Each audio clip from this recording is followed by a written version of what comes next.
Would you be offended if I told you that you probably have at least a little bit of narcissism in your personality? It's actually the truth. See, every single one of us has some amount of narcissism. Narcissist or just traumatized and immature. How can you tell the difference between those? At its most basic level, narcissism is just simple self-interest. So the fact that you woke up this morning, maybe got dressed, fed yourself, that kind of stuff, all an indication of narcissism. Getting your hair done or wearing outfits that you love could also be considered narcissistic. Thinking you're attractive or smart or in any way a good person, narcissism. But there's a difference between someone who cares about themselves and someone who is what we would call a malignant narcissist. One of the biggest and most important things to recognize about narcissists is empathy. They don't have it. If your ex was able to show you true, genuine empathy in a moment when it didn't benefit them to do so, then there is a chance that you're not dealing with a narcissist. So let's talk about that. Healthy versus unhealthy narcissism. One of the biggest things people ask me when they first find my videos, my articles, my books, my podcasts, whatever, is, but isn't everyone a narcissist? My answer is always yes, but there's more to it than that. There's such a thing as healthy narcissism, and then there's what we call malignant or toxic narcissism. Whether it's due to our culture, our technology, our parents, or some other cause, a larger percentage of narcissists seem to be coming out of the woodwork lately. Some people are even calling it an epidemic. There's a whole spectrum of narcissism. It begins with a sort of healthy kind of narcissism that looks a whole lot like self-love and coexists with empathy. On the other end of the spectrum, you have the most extreme narcissists, the very toxic people who have a tendency to ruin relationships, ruin lives. These people might have narcissistic personality disorder. So what's that? At its most basic level, a disorder where people have a really inflated sense of self-importance. The cause is officially unknown, but most researchers, doctors, scientists say that it probably involves a combination of nature and nurture, or environmental factors and genetic factors. The disorder does need to be diagnosed by a professional. Most of the time, people with narcissistic personality disorder won't be diagnosed unless they happen to be forced into therapy for legal reasons or by a spouse or loved one who threatens to go away if they don't do the therapy. A lot of times people who would be diagnosed with NPD or narcissistic personality disorder are never diagnosed. That's because a lot of times those same people think there's nothing wrong with them. It's kind of part of the whole disorder, right? And as we've discussed here on this channel many times, we can see some very predictable patterns among them. With that being said, there are so many different ways that these particular patterns and toxic behaviors can manifest themselves in a single individual person. So it might seem pretty logical to assume that all narcissists are alike because their behaviors are so similar, or at least it can seem that way. Because of this, sometimes even the best trained eyes can miss a narcissist. And that's because of the fact that there are so many various personality types within the spectrum of narcissistic personality disorder, or even just the spectrum of narcissism. Is there a narcissism epidemic? That's the question. As news and gossip around certain well-known narcissist types swirl through the media and our minds these days, you gotta wonder if maybe there is a narcissism epidemic, right? In any case, there does seem to be evidence that indicates an increase in narcissism in our society, and there are those who would argue that there's a certain amount of narcissism that's healthy for most people. Would you be totally shocked that I agree with them that there is a certain amount of narcissism that is actually necessary to survive and certainly thrive in the world these days? It's true. How do you know what's healthy when it comes to narcissism? What does healthy narcissism really look like? Well, it starts with self-esteem. It looks like loving or even just being okay with yourself and understanding that you do have value without the need for excessive outside validation. It means that you don't need people around you to be less than you in order to feel validated. It's being genuinely happy for the success or the happiness of someone else. And it's being able to admit it if you feel a little jealous of it. It's using those feelings to push you to inspiration and success rather than to feel insecure and threatened by it. But a healthy amount of narcissism looks a whole lot more like a dedication to your own happiness and success, along with the ability to empathize with and generally care for people, other people, and their feelings. And this next part is really important. Healthy narcissism must coexist with healthy empathy skills. That is exactly the difference between a toxic narcissist or a sociopath or a person with narcissistic personality disorder and a healthy person with a healthy amount of narcissism. In fact, I personally feel that compassionate empathy, or the lack thereof, is actually the tipping point between relatively healthy narcissism and malignant narcissism. When does it turn into malignant or toxic toxic narcissism. Officially, a malignant narcissist is a person who has narcissistic personality disorder, or NPD, along with other antisocial features, paranoid traits, and ego-driven aggression. They may also exhibit an absence of conscience, a psychological need for power, and an inflated sense of self-importance and entitlement. But here's the part that's really important here. It's that empathy thing again. See, when we say narcissists don't have any empathy, we don't actually mean that they're not capable of figuring out what you're feeling. What we actually mean is that narcissists don't feel empathy the same way the rest of us do. They don't have any compassion, they don't have any remorse, and they do not feel regret unless they regret a choice they made because it negatively affected them personally. So I guess what I'm saying is a narcissist cannot feel genuine empathy, and often, unless it benefits them directly, they don't even pretend to understand how you feel. Of course, when it suits them, they are more than happy to use the ability to read people in order to manipulate them. In fact, even in the cases where they appear to understand emotion, it's only to their benefit that they actually use that ability, only when and if it's required to get what they want from you. That is cognitive empathy. There's a big difference between the type of empathy that a narcissist displays and actual empathy. You understand? To clarify, in general, real empathy is the ability to sense, understand, and feel the emotions of someone else, even when you haven't had the same experience. Now, real empathy might also be cognitive, emotional, or compassionate empathy, but either way, real empathy means on some level, you are able to put yourself in someone else's shoes. You can sort of feel what they are feeling, or at least deeply understand it, even if you can't relate exactly to what they're going through, because you can sort of imagine how they might feel. You feel compassion for them, and you care about their feelings, and because of this, you act accordingly. False empathy, on the other hand, is used as a manipulation tactic by narcissists when they want something from you. As emotionally delayed as they are, narcissists are usually relatively intellectually inclined. They're no dummies, and so they're well aware that appearing to care about how you feel is going to help them get what they want from you. So they pretend to care how you feel, obviously. See, when it comes to narcissists, they are unable to actually get that emotional and compassionate empathy part. But at the same time, they're well aware of the fact that other people value empathy, and because of that, they might demonstrate false empathy. Yeah, this is exactly why it's so confusing and so difficult to detect a narcissist early in a relationship, especially if you're not an expert. So, while not everyone using cognitive empathy is doing so in order to manipulate you, narcissists will definitely use it for that purpose. And since they don't feel compassionate or emotional empathy, it means nothing to them. And the narcissist is capable of understanding exactly what you think and feel, at least on a cognitive level, but not an emotional one. So literally, they can think about what you're feeling, but they don't feel emotionally affected by it. And it doesn't play a part in how they treat you. In fact, it probably plays a negative part. So malignant narcissists, they do not recognize your boundaries, and if they do, they just walk all over them. In fact, narcissists by nature are wired to do whatever is necessary to get what they want, and they do this in varying degrees of intensity, often pushing their victims to the point of emotional exhaustion, isolation, depression, and even various forms of PTSD. And then there are the physical symptoms involved with this kind of abuse, which we won't even dig into today, but if you'd like me to make a video on that, let me know in the comments below. Anywho, considering who these people are and how much they seem to need from the people closest to them, well, you won't be surprised to know that they are quite often attracted to their polar opposites for what I think are pretty obvious reasons. While a toxic narcissist will create excessive rules for you and then will enforce them even to their own detriment at times, they will also refuse to accept your own boundaries. And often, if you do have the nerve to try to express your boundaries to the narcissist directly, they will literally intentionally cross them simply because you ask them not to do that. It's one more way that they show you they're the boss, they're the one in control. Now, this might start off small in the beginning of your relationship. For example, let's say you have a new friend who might be a toxic narcissist. You tell them early in the relationship that you really prefer that they call before they just drop on by your house, right? Well, they do it first, but over time, there are these little drop-ins that you don't expect. I'm just dropping off that thing you borrowed from me that one time, they'll say. What's the big deal? Or they just happen to be in the neighborhood and they forgot to call. Do you mind making them a little something to eat while they're here? Then before you know it, they've got their own key and they stop by whenever they feel like it. You don't know how they got the key, but they complain if your house isn't completely company ready. They will slowly push your boundaries bit by bit until they completely obliterate them. But please note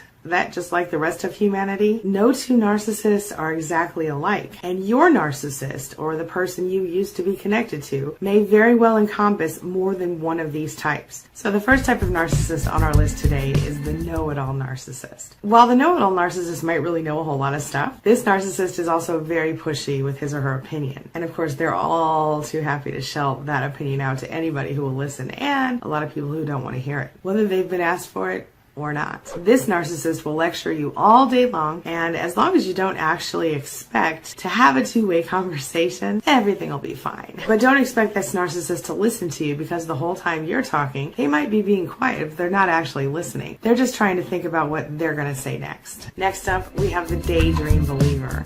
This is the kind of narcissist who we might call a grandiose type of narcissist. That's because they'll almost always see themselves as someone who really matters more than other people. They figure they're more important somehow, and they expect other people to think so too. This narcissist will always exaggerate their own accomplishments, and they love to think that other people are envying them or even admiring them. They believe they are meant for something big, and if these qualities are combined with a certain amount of charisma and a strong sense of ambition, they might actually succeed on certain levels. And you might find yourself very drawn to this kind of narcissist. Next up, we have the seductor or the seductress. This is a very different kind of narcissist, but still very toxic. This is the kind of person who makes you feel amazing about yourself at first. They seem to admire you, even sort of idealize you. This person makes you feel like you're someone important, someone special who really matters. But the dark side of this person is their intention behind this is to really seduce you into feeling that way about them.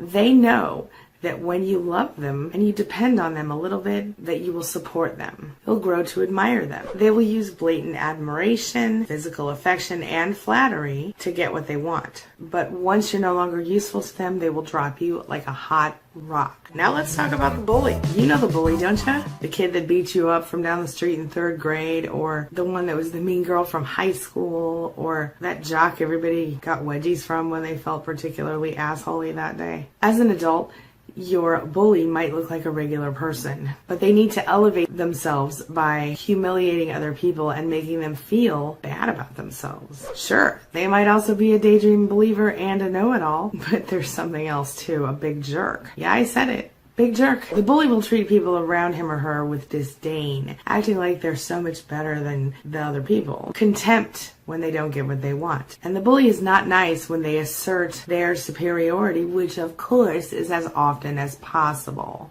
They need you to feel bad about yourself because it's the only thing that helps them feel better about themselves. It's the only thing that helps their ridiculously low self-esteem feel a little bit less low. But they would never admit this even to themselves. Where the seductress might use intimacy and various charms to get what they want, the bully will push you, pressure you, and downright threaten you to get what they want. In extreme cases, the bully may threaten or actually use physical violence to get what they want, especially if you refuse to comply. They will relentlessly mock you, belittle you, to the point that you might even start thinking, I'm not worth the oxygen I'm allowed to breathe. They will do a number on your self-esteem. Now let's talk about the evil narcissist. This one is possibly the most dangerous type of narcissist. A bullying narcissist up to this point, of course, has been our worst, maybe the most toxic on the list. But now we've reached the pinnacle of all narcissists, and this is the one I'm calling the evil narcissist. It's the one that you should avoid at all costs. The evil narcissist is a whole other kind of animal. While they may have the qualities of a lot of these other types of narcissists, especially the bullying one, the evil narcissist will literally attempt to destroy you, especially if you pose some sort of threat to them, whether it's personal or otherwise. Maybe you made this person feel like you were challenging their superiority, or somehow that you're succeeding in a way that they're not. Or maybe they're just threatened by you for some weird reason that you don't understand. In any case, this person's dangerous. Even if you're never made aware of their feelings, they may proceed to methodically and intentionally ruin your life. They'll spread lies about you to everyone you know, smear campaigns. They might even attempt to cause trouble for you at work. And if you've been married and you have kids with this person, they'll do anything they can to turn the kids against you or to keep them from you, or they'll walk away without a second thought. Next up, we've got the addict. The addict is exactly what it sounds like. A narcissist who uses drugs, gambles, food, or sex, or whatever else they find pleasurable to find fulfillment. This kind of narcissist will often, as the rest, encompass qualities of the other narcissists we talked about, but not always. Sometimes they're completely, openly selfish, and other times you'll find that they're willing to steal from you, trick you, or otherwise scam you and anyone else they know and love, or claim to love, just so they can get their drug of choice. This is a very dangerous narcissist because the addict often deals with dangerous people. And because they don't care if you get your rent paid or you feed your kid, they'll steal your last dollar if it means getting a fix or whatever it is that makes them feel good. A lot of codependent issues arise when an addict is involved. Finally, we're going to talk about the victim narcissist. Y'all know who I'm talking about now, don't you? The victim is also called, in some cases, the covert narcissist. This is a master manipulator, but they differ from other narcissists because they almost seem to be introverted. Sadly, for a poor me kind of narcissist, it all comes down to the one thing, and that is that they actually hate themselves. They think it's going to be possible to, hate themselves better somehow. Doesn't work that way. But they continue to demonstrate the behavior that they loathe. And even though they do that, they're powerless to change it. They don't control their own thoughts. What it comes down to is that their deep inner self is not okay with the person they've become. They judge themselves more harshly than they judge other people, believe it or not, or at least more harshly than other people judge them. But they certainly have a high standard for almost everything in their life. They quietly stick to their unreasonable standards to the best of their abilities, happy to secretly look down their noses at anyone they deem unworthy, lesser than them. How can you know if someone is just damaged and is able to heal? Let's talk about that. It's got to start with their willingness and effort. They have to want to heal, and they have to be willing to acknowledge that there is something wrong. They would need to identify and overcome their core wound, heal it, dig deep down, and find out exactly what it is that's stopping them from being a normal, healthy person, what it is that's stopping them from having empathy for other people, and then heal that problem.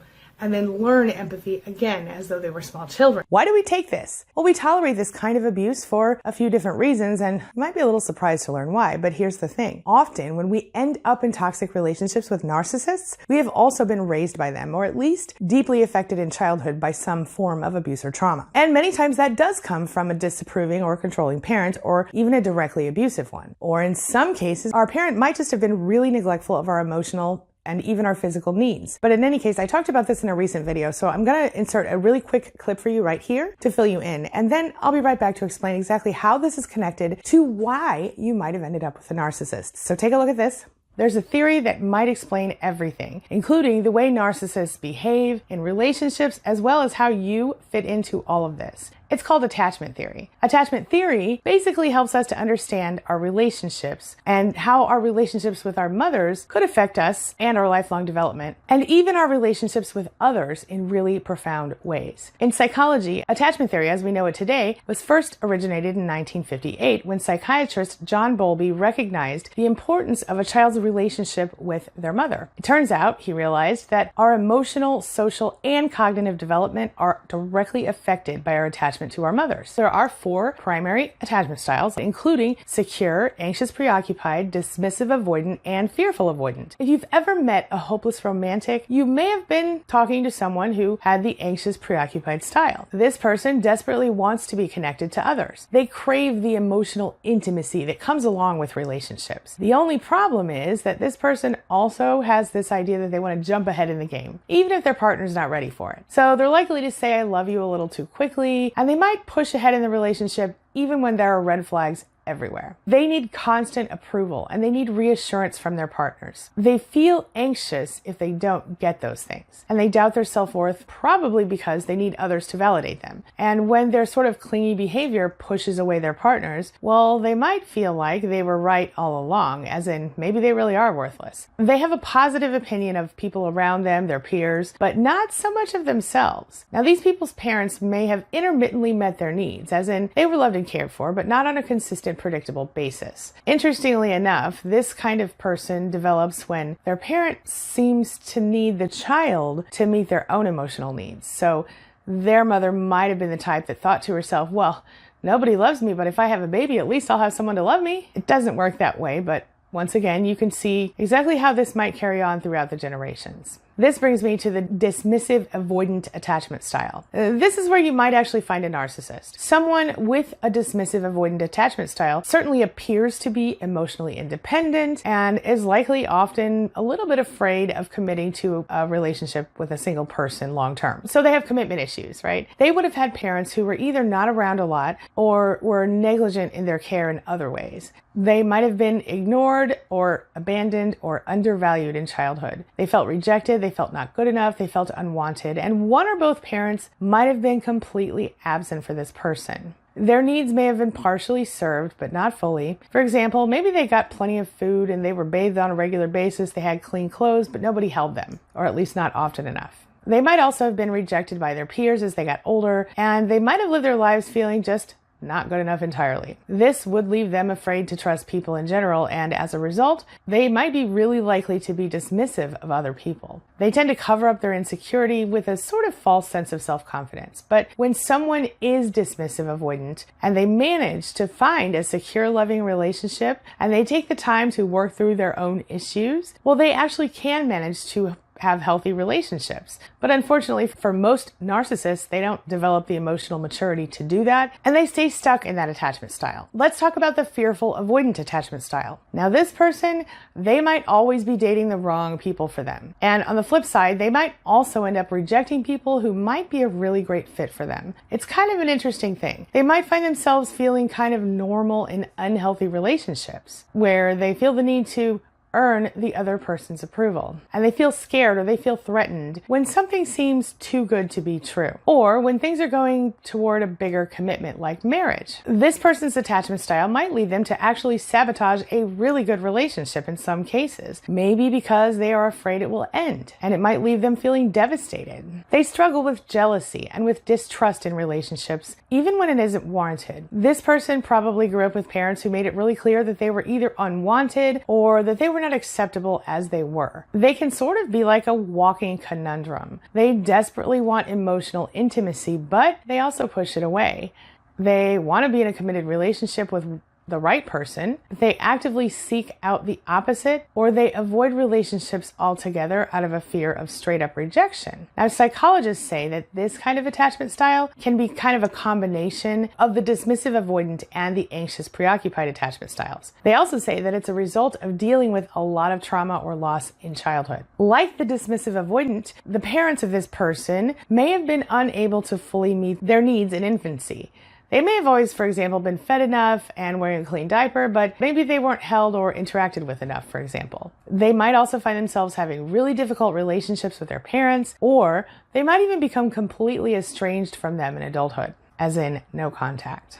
Their parents may have been alcoholics or addicts or narcissists, and they may have been physically and or emotionally abused. Moving on. All right, now let's talk about why the narcissist chose you and how all this is connected. Narcissists seek out empathetic, highly intuitive people for a reason. We care about how people feel, and we are driven to action by their intense emotional outbursts. This is because growing up, someone taught us that in order to receive love, we needed to keep them happy by doing something. We either had to live up to their particular standards for us, and often those were impossible standards, or we had to stay out of their way, or we had to do whatever they told us to do, or whatever your parents' particular brand of needs and demands were. We learned that love was not unconditional, even where it should have been. And we learned that our value was not in our individual selves so much as it was in our ability to serve the toxic person in our lives. So we became people pleasers, and we learned that loving someone meant to do anything we could to make or keep them happy, regardless of the personal cost to ourselves and to our mental or physical health. We won't even get into the ways that this kind of ongoing trauma can affect us long term today, but I'll link to a recent video in the description below where I covered that in detail, and I'll also put it in the pinned comment for you. And let's not forget how easy it can be to love bomb us. As people pleasers, we are wired to want people to like us and to seek the best in everyone. What a combo, huh? We are willing to put up with being treated like we don't matter. And we were trained to literally put other people before our own health even, just to make them happy and to feel like they love us, even though clearly that's not the case. See how that might make for an ideal source of narcissistic supply? In case you didn't catch it, and just to remind you, the people who taught you that you weren't lovable unless you served them and met all of their demands, they lied to you. They were wrong. Actual love does not require you to give to the point of physical illness, or to put your own mental health on the back burner, or to always give in and do what the other person wants, even when it's against your moral, ethical, or personal beliefs. Real love does not require you to give until you're completely drained and get nothing back for it. it. While a real love relationship sometimes might look like 40-60 or 70-30 in certain situations, the average ratio of give and take should be pretty close to 50-50. The bottom line on the difference between healthy and unhealthy narcissism is that healthy narcissism is self-focus, self-confidence, self-interest, and personal drive, but these qualities must coexist with a healthy concern for others and the ability to genuinely empathize with them. Unhealthy malignant narcissism and NPD involve the lack of emotional and compassionate empathy and concern for others, combined of course with an unhealthy amount of self-focus and entitlement. And of course, this type of narcissistic person is secretly quite insecure and very troubled in some cases, but you may never know that unless you look beyond the smoke and mirrors. So what do you think? This brings me to the question of the day. And the question of the day is, do you know a malignant narcissist who displays these types of behaviors and who doesn't display healthy empathy? How have they affected you and your life? Share your thoughts, share your ideas, share your experiences in the comment section below, and let's talk about it. As always, thank you so much for being a part of my day and a part of my life, and hey, thanks for letting me be a part of yours. It really does mean a lot to me. Now before I go, make sure you take a look at the videos I'm going to leave for you right there and right there. And while you're here, hit the subscribe button right there somewhere, so we can stay connected and continue on this healing journey together. I'll see you soon.